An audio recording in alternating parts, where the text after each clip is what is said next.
अरे नोबड़े, सब लोगों को जल्दी से रिवाइव दे। रुको रुको भाई, मैं अभी आ रहा हूँ, तुम लोगों को मैं रिवाइव देने के जल्दी आ रहा हूँ भाई। मैं आ रहा हूँ भाई, सबको रिवाइव दूंगा भाई।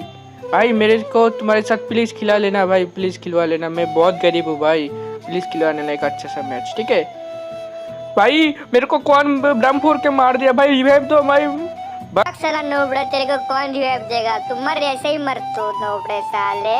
तेरे को रिवाइव देंगे? कोई रिवाइव नहीं देंगे। अभी तो तेरे को लोली मौत दिखाएंगे।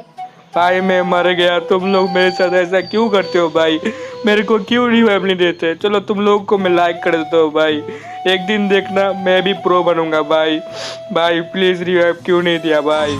नहीं याद इसके सिवा, ना मैं किसी का न कोई मिला, जो चीज मांगी नहीं वो मिली, करता मैं क्या और बस छीन ली, बस छीन ली, बस छीन ली।